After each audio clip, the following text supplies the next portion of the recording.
world where achievements and accolades motivate us to do more and be more, we're often left wondering, is this really it? Deep inside, you know there is more to life. You're ready to leave behind the old, push your way through, and claim the deeper life that's calling you. That's where we excel. We're your hosts, Stephanie Allen and Maren Stephanie. And this is the Soulful Leader Podcast. Sit back and relax as we share the shortcuts we've uncovered to help you make shift happen.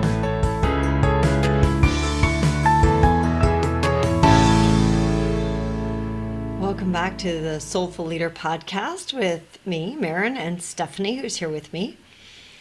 And happy holidays to everybody. I hope you had a wonderful holiday and are looking forward to this 2022 that's right around the corner. It's so amazing.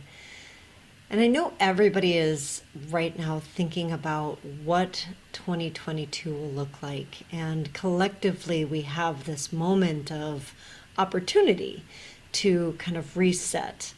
One of the things that Stephanie and I were just talking about is there's always a moment to reset, whether it's in the middle of your day or the next day or whenever. And this collective kind of agreement that we have to do it at the end of each year and into the beginning of the next year, it does have a power for all of us. And one of the things that we really wanted to chat about today was how to do it differently. I think that so many of us are in agreement that it doesn't work. It just is, New Year's resolutions, what does that even mean? And I think a lot of us are over that and looking for, we feel like we want to reset and we're not sure how to do it or what it means. And I know for myself, I found a couple of things that have really worked for me, and I thought we could share them. And I know Stephanie has too. So yeah, a lot of times I can feel this too, as well as when I talk to my clients and that when they say they don't want to do New Year's resolutions because they don't want to set themselves up for failure, for not completing them or not sticking to them. And I think, I can relate to that too. It's like we are so conditioned as a society on the outer success, and that if we haven't reached our goal by a certain time, or we got distracted or things happen, that there must be something wrong with us, or there must be something wrong with how we're doing it. And this is about, what if there wasn't anything wrong with it? What if there's actually something right about you, and that we have a more beautiful way of being present to it? And I know we just passed the celebration of Christmas and about being present.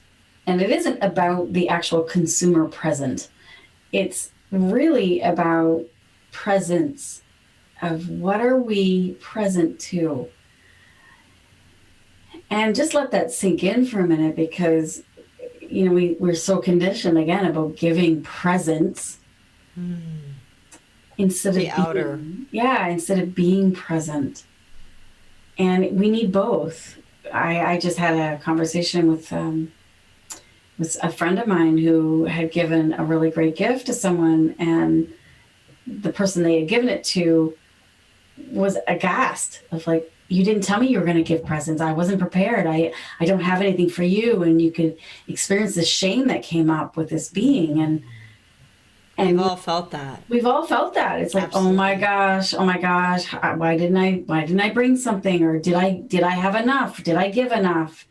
And the reason I'm bringing all this is because it's such a mirror of, even when we think of New Year's resolutions or moving into goal setting and planning, it's like, sometimes we feel like I don't have any more to give.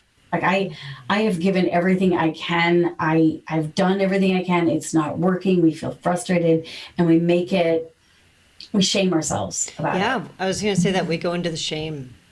Yeah, the shame of like, I didn't have a gift, or I didn't have enough. And whether that's for somebody out there or for our own goals, or for, it's like we're always looking at where should I have done more? What should I have done? Instead of, like for your friend, what if that person could have just been present and received it. Exactly. Like that is I think of a hug, it's like a hug is a circle. One has to receive the hug as well as give it. It's the same, but we can be so conditioned that more is better, and to do more and to have more is better, when there has to be someone receiving it too. Yeah. And so a different way of looking at New Year's resolutions is what we're going to talk about today. So we're really glad you're here and listening, because obviously you're ready for a new way, and a way that is more loving and kind and beautiful.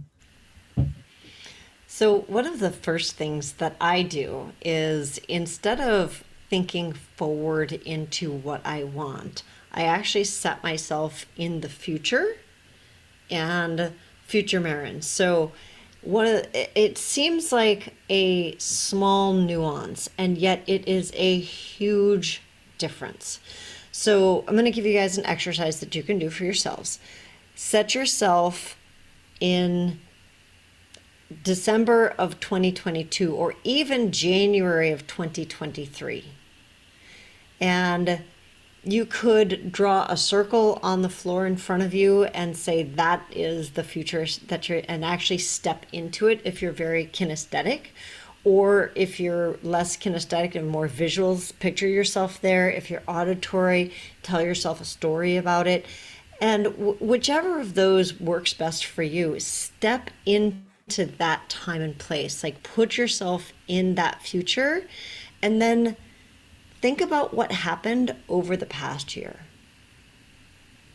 So for me, it's like I'm very kinesthetic. So I'll step into my future self and I'll actually embody her, and I'll kind of wiggle around and be like, ooh, what does she feel like? What did we do? What happened this past year? How did I experience it? What did I learn? What were my thoughts? Who did I become? What did I experience? Like all kinds. I ask myself all kinds of questions about what happened over the past year. And not just the outer doing what happened, it's also the inner becoming of what happened. And I think you're going to say a real key thing here too. I want to add a little thing, is sometimes, we do this unconsciously because we're conditioned, is that we go to the worst case scenario. It's like, oh, it's going to get worse. Or we're going to have this pandemic another year. Mm-hmm. It's like, so here's the opportunity to choose an ideal, to choose. And we haven't been there yet. So I know there's a part of you that's saying, but I don't know. How am I going to know the future? I don't have a crystal ball. Well, what if we were giving you the crystal ball right now to say, you get to create this whole new world? Yeah. What would be important to you? And I'm not talking about the other. I'm not talking about the checkbox thing of like, I got this and I did that. And I'm talking about the internal experience. Like, how will you know that you are successful? Because success is different for everybody. But how do you know? Like, how will you be? It's the, I say we need to be good doobies and doobie-doobie-doo. Because we need to do both. It's like, if we could start with the beingness, like, we are human beings. I know I've said this a few times on the podcast, but we are human beings. And who do you want to be a year from now? Do you want to be more loving, more kind, more at peace, more secure in your life, more confident, more clear, whatever that might be, right? Right. Step into that circle. Yeah. So it is. Thank you for clarifying that. It's your ideal self that you step into, that circle that you create, or the person you're talking to, or the person that you're vision, your ideal self from a year plus from now. And you're looking back with her eyes or with his eyes from that place. And then let your pen go and just start writing that out and hold that vision from the highest place possible. And if you catch yourself like in that, oh, I don't know, what if you did know? What if a part of you did know? And it's the highest part of you. It's the most beautiful.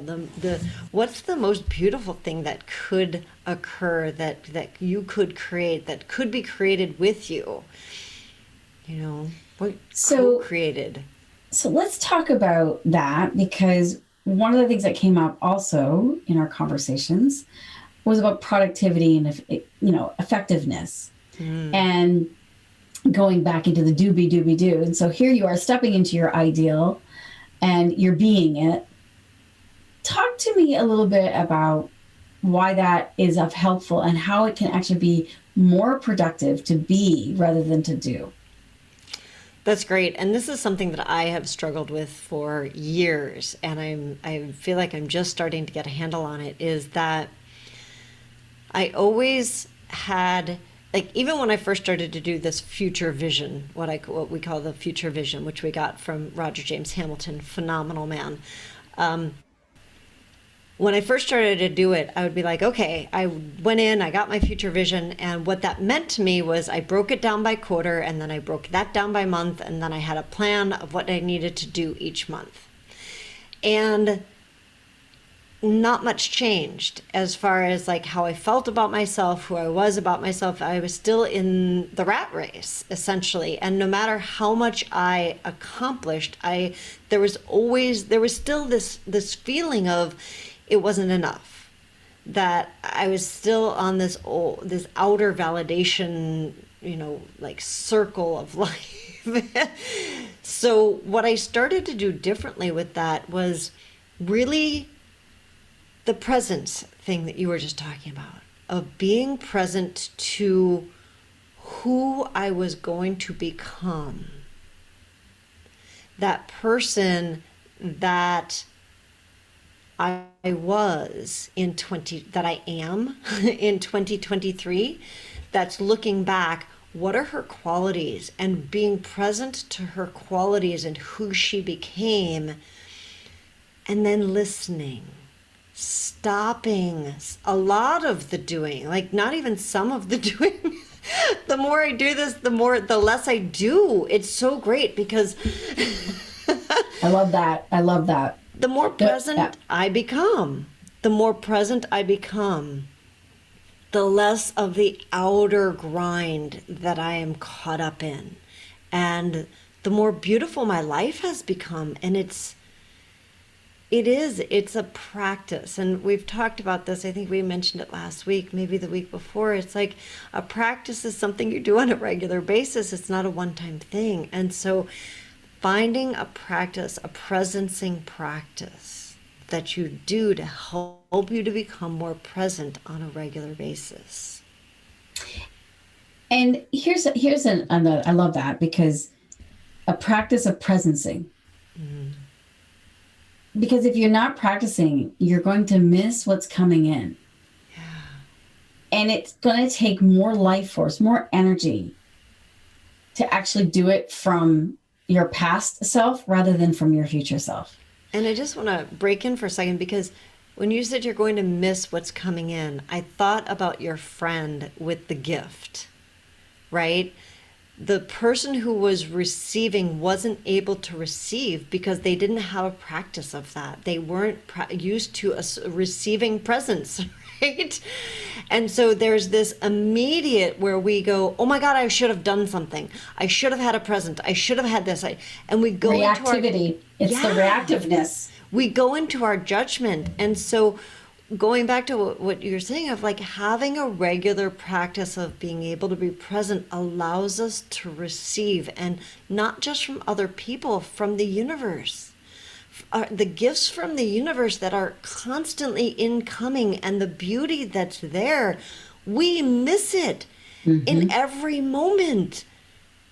And it's there for us. So I was sharing that about presencing a practice like that. You can just literally be present, and sharing it with one of my clients. And she was expressing how years ago, when she first encountered my practicing the presence, which what some of the things I do, like with yin yoga or just being in meditation, she said originally what was coming up was a lot of anxiety. Like she was like, how fast can I get out of here? Like, oh my God, I can't get out of here. I'm in a group. I can't leave. I'll disturb Stephanie. And all this stuff was coming up. And she's like, I said, well, what kept you there?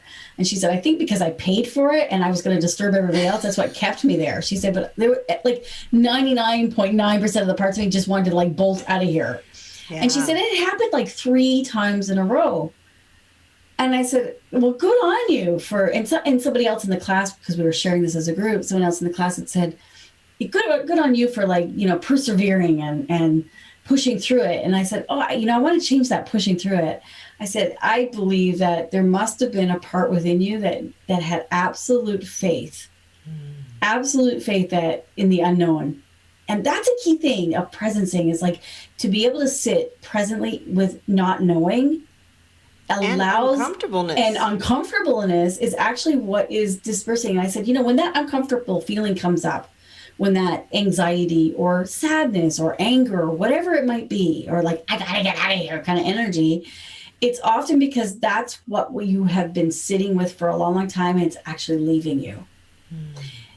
If we can literally be present to that, and instead of being in it, just acknowledge it. Say, oh, hello, uncomfortability. There you are.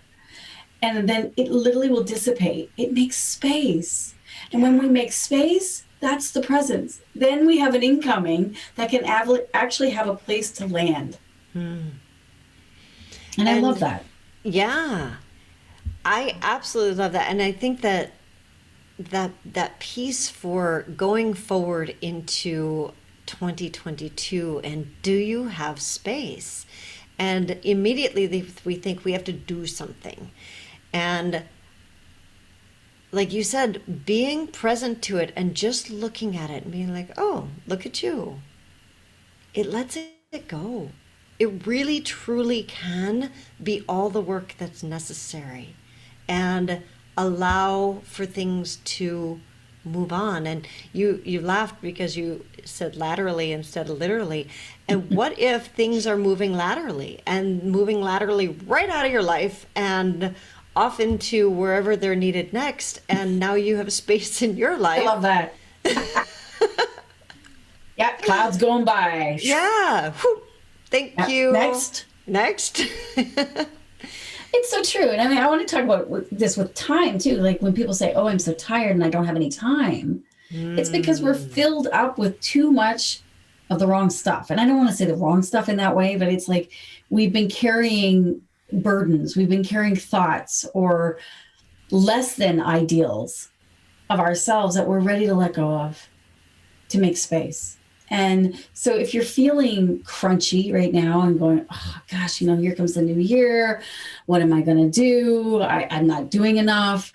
Maybe that's what you're meant to let go of. It's like, what if you could allow this year coming up to be incoming, to say, I'm going to open up space and just pay attention to what my future self is asking me to do. I can tell you there's times that I've said yes to things that in other traditions or other coaches would say, well, Stephanie, why are you volunteering over here? Like, that's using your time and your energy, and you really want to use your energy towards the thing you say you really want to do. Sometimes Stephanie doesn't really know what she wants. I'll be honest with you. She just doesn't know. But the higher self of Stephanie totally knows. Yeah. And that's when you can sit and be a presencing practice. Then you can say, okay, is this my higher self that's actually putting this here? Or is this my limited ego self that is saying, do this, then do that, then do this? Maybe my future self is saying, have you thought about this stuff? This may really be what your soul is calling to, because it is going to change you in the most beautiful way. You're going to meet the most beautiful people. And at the end of my life, it isn't about what I've done. It's what's changed me to help me become the person I'm meant to become. I've heard it said before, like when you die, the person you meet who comes to get you when you pass over to the next world is the person you could have become. Interesting. Think about that for a minute.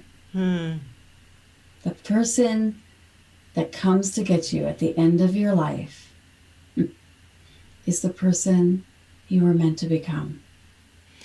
And I think that as our soulful leaders, I know for myself as a soulful leader, there is a part of me that says, oh my God, I have to do more. Right? I have to get all that stuff done so that I'm the right person. And the other side of me, the one who is becoming that actual person that you just mentioned, she knows that it's not about what I do. It's about being present and really being settled in my okayness. Like, You're I am already enough. yes, perfect, right the way that I am. And the beauty that I am and that surrounds me, that's what allows me to be in my life and be with the people and be present to that and get the presence from being present. And when I know, it's like, it's an ongoing practice for me. And I know that when I can do that and when I actually do that, my life is so magical. And then I get lost and I think, why don't I do that all the time? And it's a practice and it's an ongoing practice. And the more I practice it, the more I'm able to do it. And that's the loveliest thing about it. Yeah. So practice stopping. Yeah, so Practice that was my next question. So, unlearning. Yeah.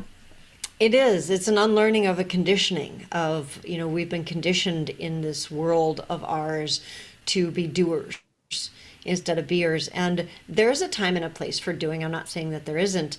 It just is that we need more energy put into being. Because we've discounted it so much. We haven't seen the value in it.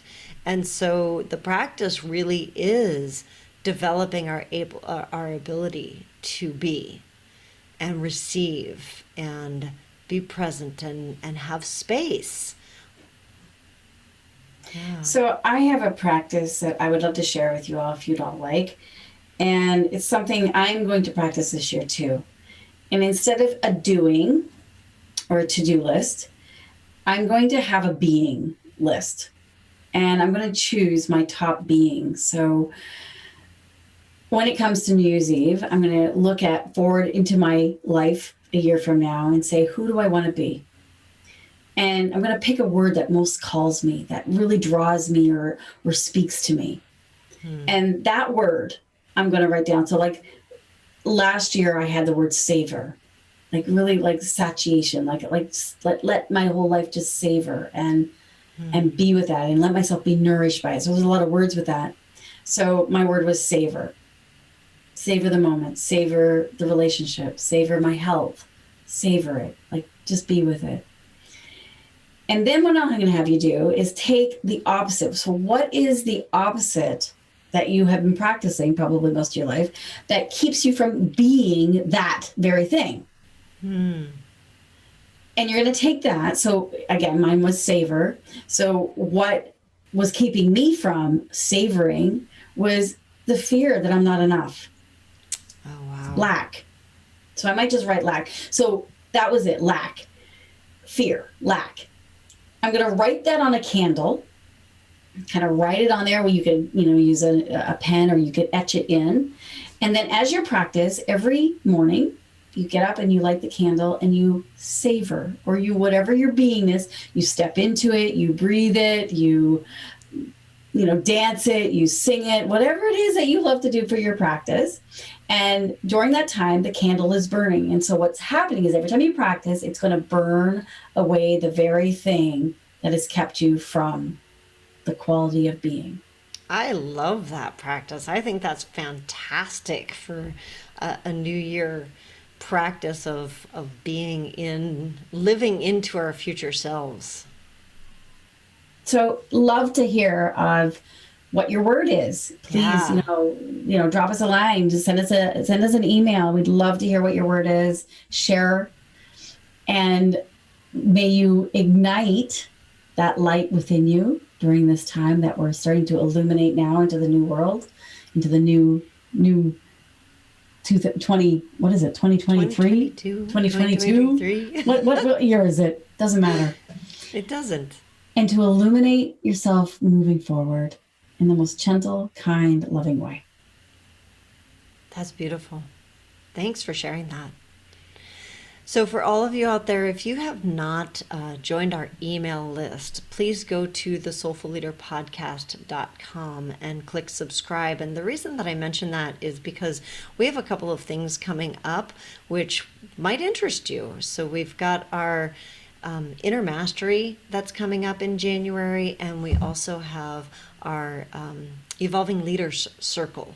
So if you'd like more information on either of those, they are on our website, and we do send respectful emails. So if you'd like to join us, again, the soulfulleaderpodcast.com. And we will be continuing with you next year. So imagine this, the next time we chat, it'll be next year. So Happy New Year, you all. Happy New Year. We will be with you in spirit, and we'll talk to you next year.